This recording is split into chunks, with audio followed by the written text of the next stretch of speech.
بسم اللہ الرحمن الرحیم۔ السلام علیکم ورحمۃ اللہ وبرکاتہ۔ آج ہم اسم اعظم کی دعائیں سیکھیں گے انشاءاللہ تعالی۔ اس سے پہلے آپ ہمارا چینل سبسکرائب کریں اور آگے ضرور شیئر کریں، جزاک اللہ۔ حضرت انس رضی اللہ تعالیٰ عنہ روایت کرتے ہوئے کہتے ہیں کہ ایک شخص نے رسول اللہ صلی اللہ علیہ وسلم کے روبرو پڑھے یہ الفاظ، یعنی دعائے ذیل، تو حضور صلی اللہ علیہ وسلم نے فرمایا، دعا مانگی ہے اس نے اللہ سے ساتھ اس کے بڑے نام اسم اعظم کے، ایسا نام کہ جب مانگا جائے ساتھ اس کے قبول کرے اللہ، اور جب سوال کیا جائے ساتھ اس کے عطا کرے۔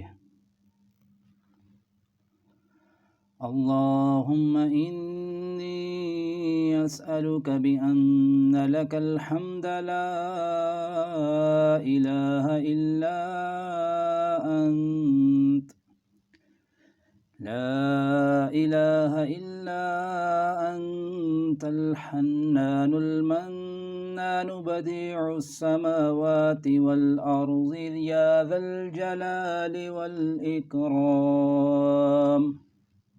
یا حی یا قیوم اسألک۔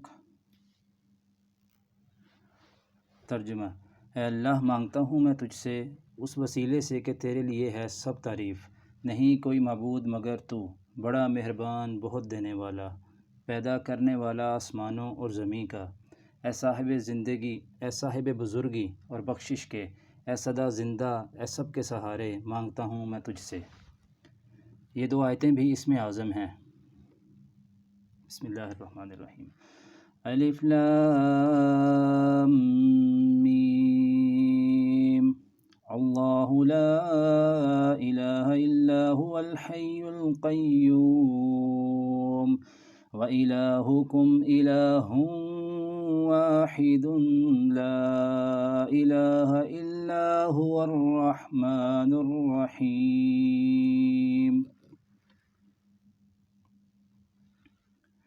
ترجمہ: اللہ نہیں کوئی معبود مگر وہ سدا زندہ، سب کا تھامنے والا، اور معبود تمہارا، معبود ایک ہے، نہیں کوئی معبود مگر وہ اللہ، بخشنے والا، مہربان۔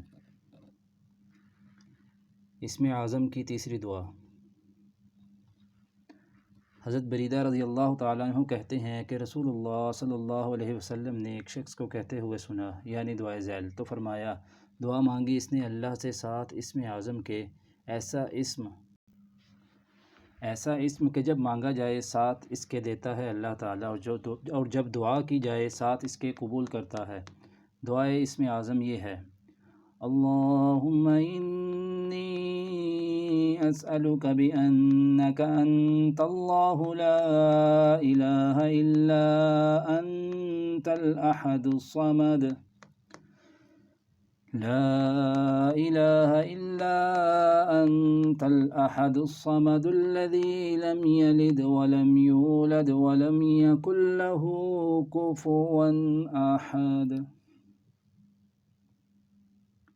ترجمہ: اے اللہ، بے شک میں سوال کرتا ہوں تجھ سے ساتھ اس وسیلے کے کہ تو اللہ ہے، نہیں کوئی معبود مگر تو، ایک بے نیاز ایسا جس نے نہ جنا اور نہ وہ جنا گیا، اور نہیں ہے اس کا کوئی ہمسر۔